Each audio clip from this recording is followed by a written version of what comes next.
Hello, my bookish friends. My name is Alex and welcome back to my booktube channel. You guys, it has been a little while since I have sat down to film. The last couple of months have just been a little bit crazy as far as life and as far as my reading. And so today I want to catch you up on that a little bit. But thank you so much for being here. I am sorry for that brief absence that I had. And if I continue to be a little bit sporadic in my posting, I'm really gonna try not to be, but if I am, thank you guys who have stuck around. I'm just so grateful for you and so grateful for this fun community and that I get to keep doing this. So today I am going to do a 2-month wrap up for you since I never did an August wrap up and it is now the middle of October. So we're going to talk about the books that I read in August and in September this year, and the difference between the 2 months for me was wild. August was actually my biggest reading month of the entire year. I read 14 books in the month of August, just went crazy, had a lot of fun, and just plowed through a ton of books. Then in September, I read 5 books, which is my lowest reading month of the year so far. But spoiler warning for October, I am guessing that that's actually going to be even lower. I've just been really slumpy lately, and I know there's kind of this like attitude sometimes around bookish social media that like you have to be reading a lot of books to be a real reader. And you know what, guys? I have not been reading books. I have been watching Gilmore Girls, laying on the couch, hanging out, and just enjoying that part of like the fall vibes. And it is okay if you guys only read 1 book a year, you are a reader. Like, it does not matter how many books you read. And I know I can get into that mindset in this like kind of space, and I know a lot of people can. But whether I'm reading 14 books in a month or 5 books in a month, or it's halfway through the month and I haven't even finished a book yet, I love reading and I love talking about books, and so that's what we're gonna do today.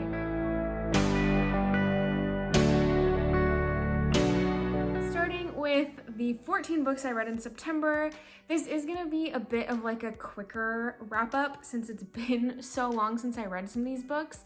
I'm not really gonna summarize or recap them. I'm just gonna give you my thoughts that I can remember / the very tiny amount of notes that I took for myself, and just kind of be casual and chatty for this first video back in a while. So hope that's okay with you guys. Excited to chat about all these books with you. We have like quite a range of genres, so let's dive in. Starting with the very end of my summer like romance book binge. I think this is the last one I have for quite a while.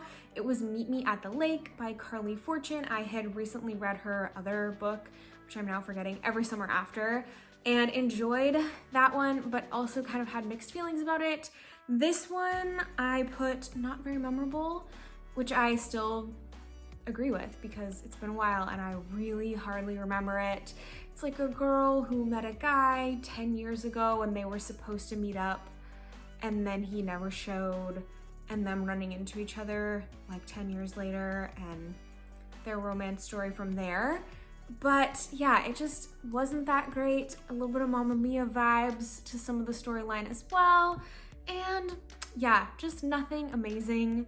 Was not a hit as far as the summer romances go for me personally.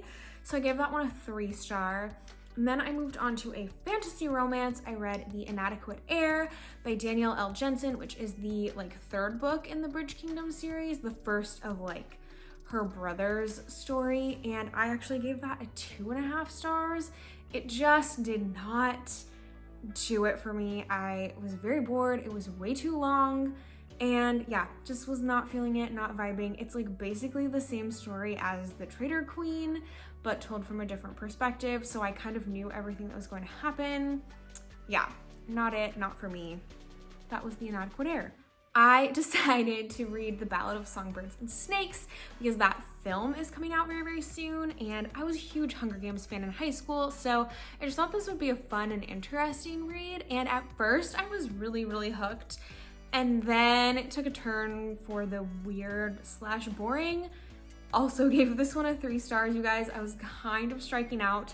at the beginning of August with just a lot of like really mediocre books. And yeah, The Ballad of Songbirds and Snakes, I have some friends who loved it, so I'm really sorry, but yeah, not for me. I did not love it.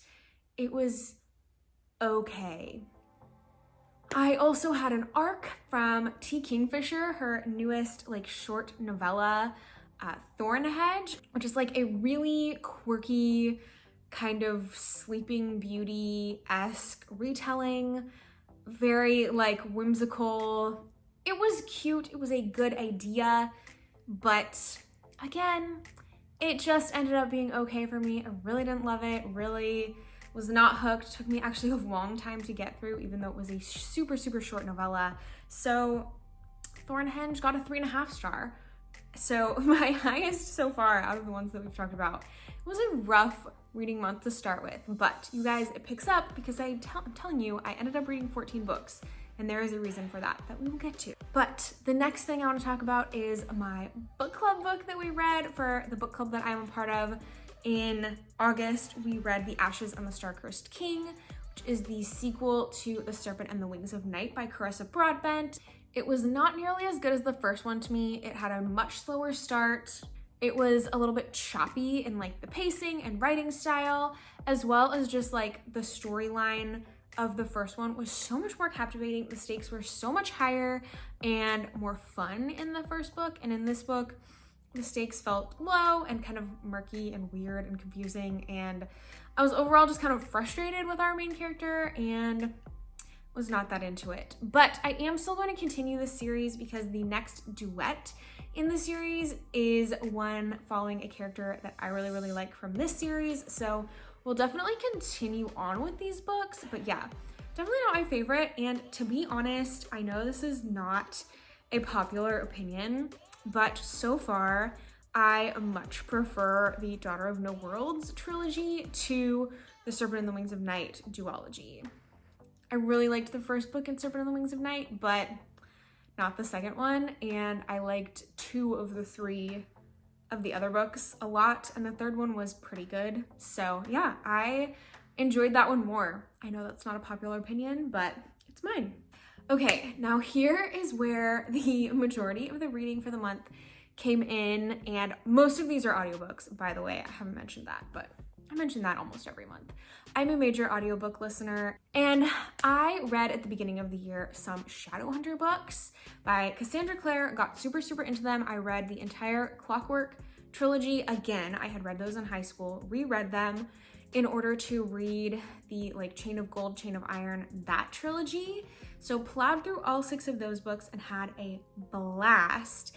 And I have been wanting to read the Dark Artifices trilogy. I never read that one because it came out kind of after my reading era in high school, and so I didn't get to it. But in order to read it, I decided that I needed to reread the entirety of the Mortal Instruments series first, which is a 6-book series that I read in high school, except I may not have read the last book in high school.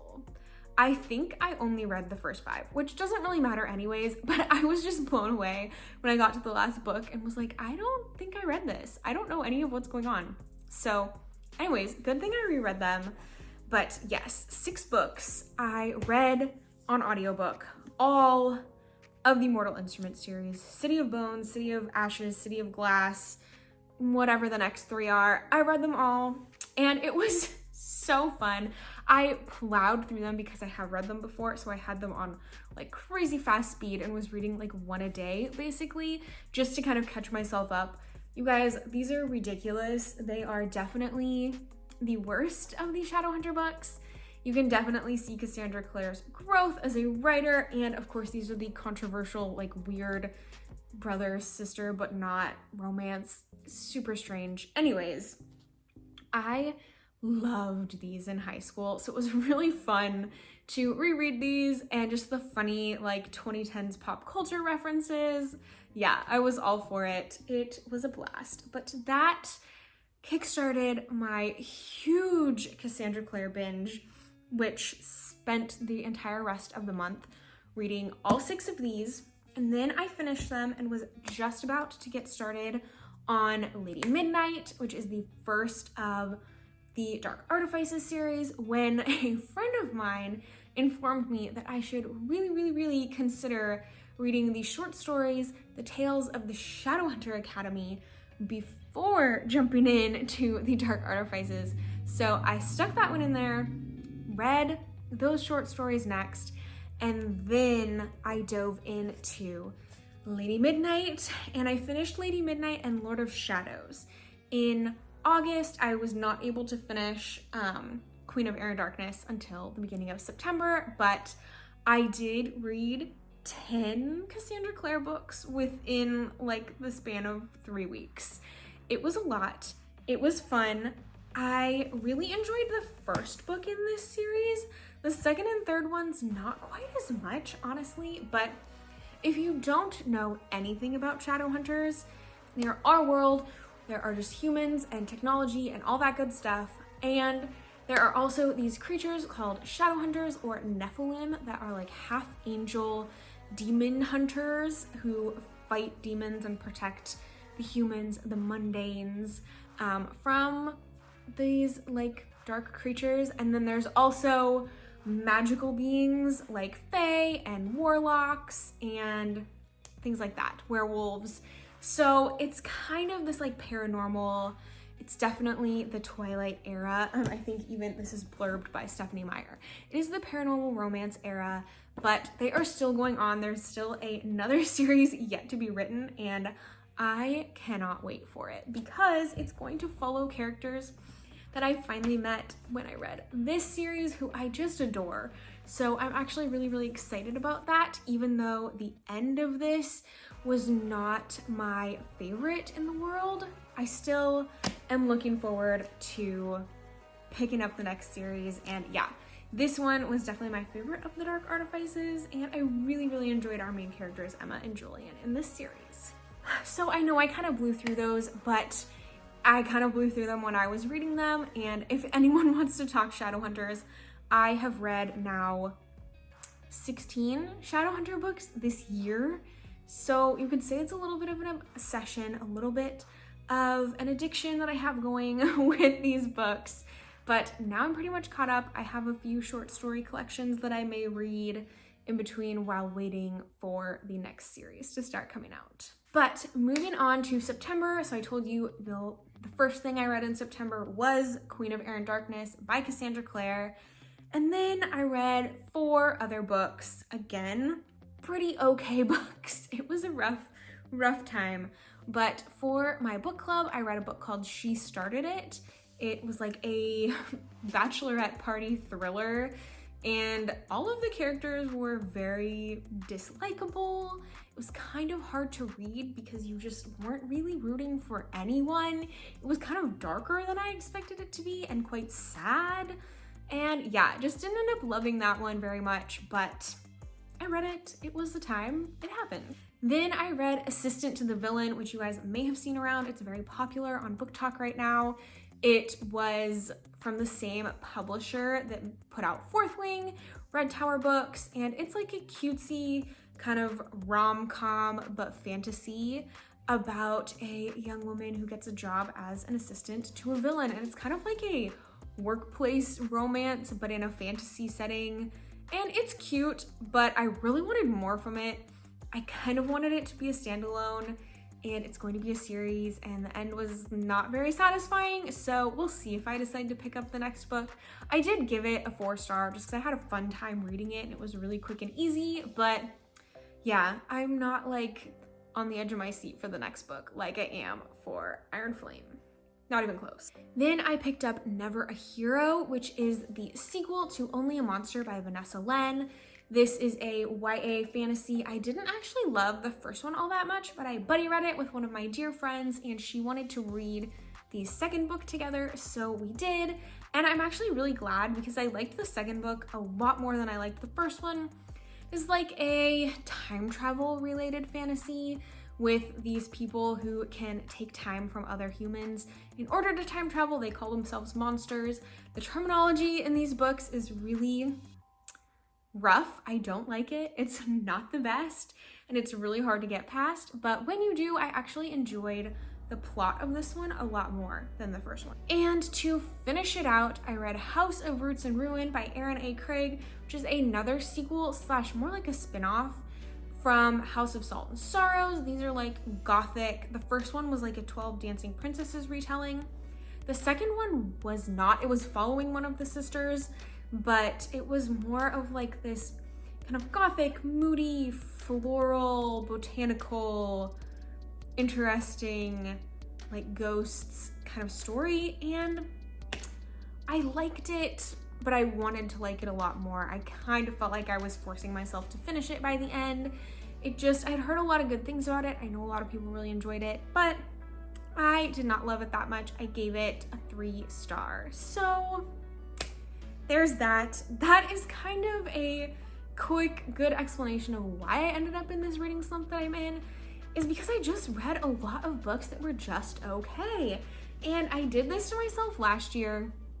I got really sucked up in reading new releases and what's just come out and what people are talking about and just whatever I got on audiobook that sounded kind of okay and fast to read.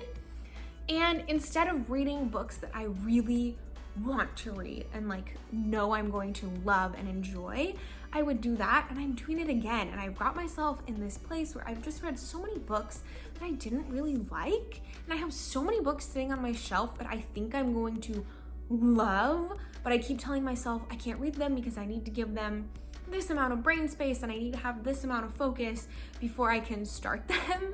And so I'm not starting these books that I actually think I'm going to really enjoy, and instead just reading things that I'm not liking that much. And it is not fun. It's not been very enjoyable. I am just needing a break, and I need to get into a place where I'm reading things that I love. So to give you a little spoiler for October, I actually haven't finished a single thing. It's October 15th right now. I am almost done with a reread of, you guessed it, Fourth Wing. I am listening to it again on audiobook for my book club, and also in anticipation of Iron Flame coming out. But you guys, I'm just kind of falling into this maybe reread cycle. I may reread some other things that I really enjoy just because I want to read things that I know I'm gonna like, and Fourth Wing was one of my favorites, so it's been fun. But even that has been kind of slow for me as far as getting through it. Like, wanting to pick up books just isn't happening for me right now. I have a lot of arcs that I'm really excited about and really wanted to read, and I just haven't picked them up because I just haven't been in that mood. So yeah, hopefully I'll get out of this reading slump soon, but maybe not. Maybe all I'll have to talk to you about next month is Fourth Wing.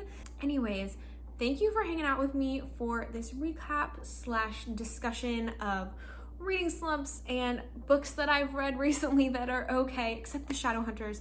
Shadowhunters were amazing and I recommend. But yeah, let me know if you guys have read any amazing, incredible books that you think I need to pick up. Let me know, because I need some winners. I need to really love reading again and not just read things because they're there. So give me your like best reading recommendations down below, and I will see you in the next video. Bye, friends.